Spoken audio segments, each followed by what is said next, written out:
देखिए, पहली बात तो प्रधानमंत्री ना 5वीं 6ठी क्लास में नहीं पढ़ते कि वो बच्चे की तरह रो रहे हैं कि मेरे को गाली दे दी। तो हमें बोलने का अधिकार है, हमें लड़ने का भी अधिकार है और हम सरकार का विरोध करने का भी अधिकार है। ऐसा नहीं है कि हम शिक्षा मंत्री के खिलाफ कोई नारे नहीं लगा सकते।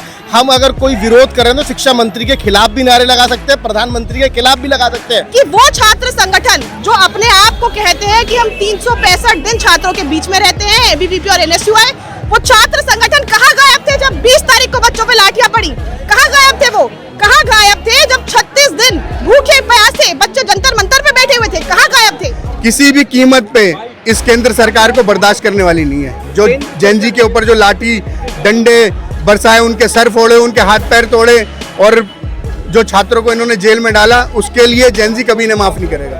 जब छात्रों के साथ कुछ भी अन्याय होगा, कुछ भी गलत होगा, तो इस देश का छात्र, चाहे वो सीजीपी हो, चाहे वो एएसएपी हो, चाहे वो कोई भी अन्य छात्र संगठन हो, इस देश का छात्र सड़कों पे उतरेगा, अपनी हक की लड़ाई लड़ेगा। हम एक लोकतंत्र में रहते हैं और हमारी आवाज को हम दबाने नहीं देंगे।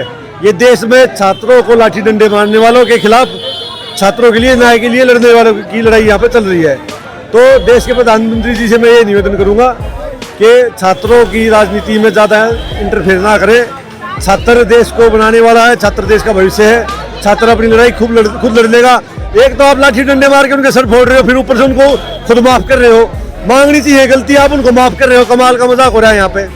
इस वक्त मिरिंडा हाउस हॉस्टल के पास में मैं मौजूद हूं। जो तस्वीरें आप खास तौर पर देख सकते हैं कि तिरंगा यात्रा का आयोजन किया गया है। क्यों किया गया है, किस लिए किया गया है, ये सभी को मालूम है कि आज़ादी का दिन जो है वो करीब है। 15 अगस्त को देश आज़ाद हुआ।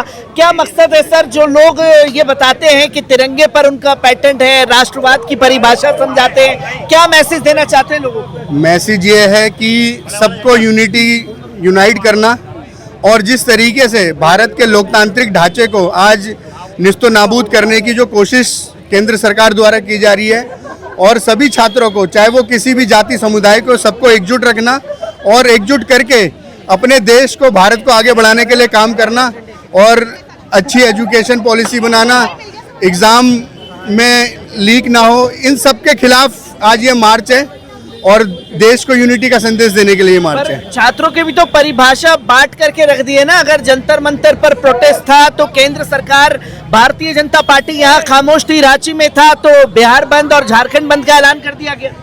देखिए, छात्रों के साथ जो जंतर मंतर पे हुआ है उसे छात्र भूले नहीं है। और इस चुनाव में एएसएपी, क्योंकि सबसे ज़्यादा अगर किसी ने वहाँ पे समय दिया है, लाठियाँ खाई हैं, डंडे खाए हैं, तो वो एएसएपी के जो हमारे छात्र नेता थे उन्होंने खाए। तो इस चुनाव में जो छात्र हैं वो एएसएपी के साथ हैं और इस चुनाव में वो जवाब देंगे। एपी जैसे, एनएसयूआई जैसे संगठन जो वहाँ कहीं नहीं दिखे, क्योंकि वो तो ये कह रहे हैं ना कि राजनीति कर रहे हैं। छात्र जो है अपने मकसद से भटक चुके हैं। केंद्र सरकार ये कहती है और भारतीय जनता पार्टी वही रांची में खड़ी होती है छात्रों के साथ। देखिए, वो कोई राजनीतिक पार्टी के छात्र नहीं थे, वो इस देश के कॉलेजों से निकले हुए छात्र थे और आम छात्र थे। उन्हें किसी चीज़ से लेना देना नहीं था। उनके साथ जो एग्ज़ाम में धांधली हुई थी, जो 20 से 25 लोगों ने आत्महत्या की, उसके खिलाफ ये छात्रों को गुस्सा था। और जो इतनी बेरोजगारी आज देश के अंदर बढ़ रही है, इसके खिलाफ वो गुस्सा था जो जंतर मंतर पे छात्रों का दिखा। और जैन जी जो है किसी भी कीमत पे इस केंद्र सरकार को बर्दाश्त करने वाली नहीं है। जो जैन जी के ऊपर जो लाठी डंडे बरसाए, उनके सर फोड़े, उनके हाथ पैर तोड़े और जो छात्रों को इन्होंने जेल में डाला, उसके लिए जैन जी कभी इन्हें माफ नहीं करेगा। जैन जी को लेकर के आपने जिक्र किया, मैं आप सबसे ये जानना चाहता हूं, क्योंकि जैन जियों को लेकर के दुष्प्रचार किया गया। देखिए, गाली गलौज कर रहे हैं, देश के प्रधानमंत्री को गाली दे रहे हैं। ये माहौल आखिरकार बनाया किसने? क्योंकि हमने कई वेब सीरीज, कई मूवीज ऐसे देखी जहां पर केंद्र सरकार रोक लगा सकती थी पर उसने नहीं दिया। तो बढ़ावा किसने दिया इन गालियों को? जब कोई मूवमेंट चलता है छात्रों का, तो कुछ ऐसे लोग भी होते हैं उस मूवमेंट को खराब करना चाहते हैं। वो लोग थे जो इस पूरे मूवमेंट को, जो छात्र आंदोलन था, जो शिक्षा की जो नीति है, उसका विरोध कर रहे थे। पूरे देश में जिस प्रकार से शिक्षा दिन प्रतिदिन उसका स्तर गिरता जा रहा है, उसका विरोध कर रहे थे। तो जो विरोधी तत्व है वो नहीं चाहता था कि इस तरीके का कोई आंदोलन अच्छे से चल पाए, इसलिए कुछ लोग उस आंदोलन में सम्मिलित होकर ऐसी घटनाएं उन्होंने की।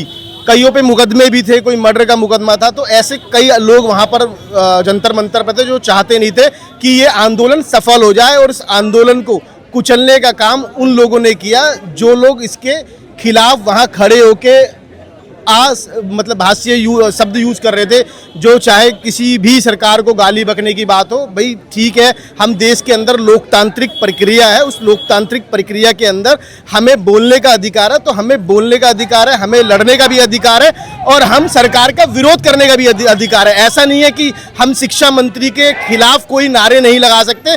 हम अगर कोई विरोध करें तो शिक्षा मंत्री के खिलाफ भी नारे लगा सकते हैं, प्रधानमंत्री के खिलाफ भी लगा सकते हैं, लेकिन हम देश के खिलाफ कोई नारा नहीं लगा रहे, क्योंकि हम देश के अंदर रहने वाले लोग हैं, ना कि देश के बाहर रहने वाले लोग हैं। क्या आप सहमत हैं? क्योंकि 36 दिन तक मैंने उसको कवर किया, उस रैली को, उस जंतर मंतर के प्रोग्राम को, कोई भड़काऊ नारा देश के खिलाफ तो लगा नहीं। क्या पूरा देश अब देश के प्रधानमंत्री ही हो चुके हैं? देखिए, पहली बात तो प्रधानमंत्री ना 5वीं 6ठी क्लास में नहीं पढ़ते कि वो बच्चे की तरह रो रहे हैं कि मेरे को गाली दे दी। वो देश के प्रधानमंत्री, देश के मुखिया हैं। यहाँ पे निगम पार्षद, एमएलए, एमपी जितने भी जनप्रतिनिधि होते हैं ना, उनकी जिम्मेदारियां होती है। तो जो लोग नाराज होते हैं तो इस तरह की नाराजगी भी जाहिर करते हैं।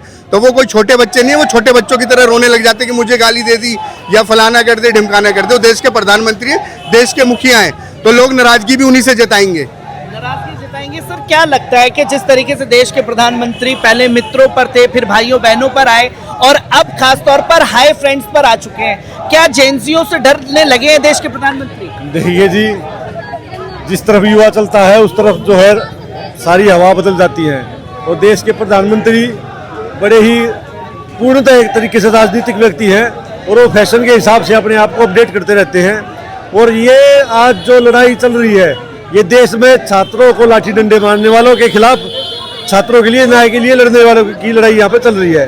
तो देश के प्रधानमंत्री जी से मैं ये निवेदन करूँगा कि छात्रों की राजनीति में ज़्यादा इंटरफेयर ना करें। छात्र देश को बनाने वाला है, छात्र देश का भविष्य है। छात्र अपनी लड़ाई खुद लड़ लेगा। एक तो आप लाठी डंडे मार के उनके सर फोड़ रहे हो, फिर ऊपर से उनको खुद माफ कर रहे हो। मांगनी चाहिए गलती, आप उनको माफ कर रहे हो। कमाल का मजाक हो रहा है यहाँ पे। छात्रों को भी तो दो खेमों में बांट दिया ना। जो जंतर मंतर पर खामोश थे वो रांची में बोल रहे हैं, जो रांची पर खामोश है वो जंतर मंतर पर बोल रहे थे। बिल्कुल, जो अंग्रेजों की रणनीति थी, फूट डालो शासन करो, ये यूजीसी का काला कानून किस लिए लाया गया था? ये इसीलिए लाया गया था कि भाई धर्म तो बहुत सालों तक खेल लिया, अब क्या करें, अब जातियों के ऊपर खेलना पड़ेगा। मतलब और 10-15 साल भाजपा की सरकार यदि रह जाती है तो मैं एक बता देता हूँ आपको कि जो गोत्र होते हैं, जो सरनेम होते हैं, उनके ऊपर लड़ाई चालू हो जाएगी। ये भारद्वाज है, ये कौशिक है, ऐसी लड़ाई चालू हो जाएंगी। इतने माइक्रो लेवल पे बांट दिया जाएगा देश को, कहीं भाईचारा बचेगा ही नहीं। तो वही देखो ना, अब आप यहाँ पे जो छात्र जो इनको गाली दे रहे थे, वही छात्र वहाँ पे जाकर जो है क्रांतिकारी बन के दिखा रहे हैं। ये दोगलापन इतना लाते कहाँ से है? और कृपया करके छात्रों में इतनी राजनीति ना की जाए, शिक्षा को लेकर इतनी राजनीति ना की जाए, छात्रों को लेकर के राजनीति ना की जाए। तमाम लोग और भी हमारे साथ मौजूद हैं। मैं जानना चाहूँगा आपसे, मैम, जो छात्रों को बांटने की राजनीति की जा रही है, जो जंतर मंतर पर बोल रहे थे वो रांची पर खामोश है, जो जंतर मंतर पर खामोश थे वो रांची में बोलते हुए दिखाई दिए, पूरा झारखंड बंद का ऐलान कर दिया गया। देखिए, आज मैं एक छात्र संगठन की रिप्रेजेंटेटिव हूँ, छात्र संगठन के लिए बोलूँगी। हमारे नेता श्री अरविंद केजरीवाल जी, उन्होंने झारखंड में जो बच्चों के ऊपर वायलेंस हुई है उसके खिलाफ बोला है। जब बच्चे जंतर मंतर पे प्रोटेस्ट कर रहे थे, उन्होंने तब भी बोला था, वे तब भी समर्थन देने भी आए थे, और झारखंड में वायलेंस पे भी उन्होंने बोला है। तो हमारी एक ऐसी पार्टी है कि छात्रों के साथ जब भी कुछ गलत हुआ है, हमने आवाज़ उठाई है। आप हमारा इतिहास देखिए, हम एक ऐसी पार्टी है जिसने हमेशा शिक्षा के लिए बात करी है। हम शिक्षा के लिए तब से बात करते हुए आ रहे हैं जब एजुकेशन एक पॉलिटिकल मुद्दा नहीं था। हमने सिर्फ बात नहीं करी, हमने काम भी किया। हमने दिल्ली के सरकारी स्कूलों को बेहतर बनाया और दिल्ली में शिक्षा क्रांति की नींव रखी। अब हम चाहते हैं कि हमारी छात्र इकाई जो association of students for alternative politics है, इस शिक्षा क्रांति की जो लकीर हमने दिल्ली में खींची थी उसको आगे लेकर जाए, और दिल्ली विश्वविद्यालय से अन्य कॉलेजों के जो बच्चे हैं वो हमारे साथ जुड़े। क्योंकि इस बारी सवाल जो उठकर आ रहा है कि वो छात्र संगठन जो अपने आप को कहते हैं कि हम 365 दिन छात्रों के बीच में रहते हैं, एबीवीपी और एनएसयूआई, वो छात्र संगठन कहाँ गायब थे जब 20 तारीख को बच्चों पे लाठियां पड़ी? कहाँ गायब थे वो? कहाँ गायब थे जब 36 दिन भूखे प्यासे बच्चे जंतर मंतर पे बैठे हुए थे? कहाँ गायब थे?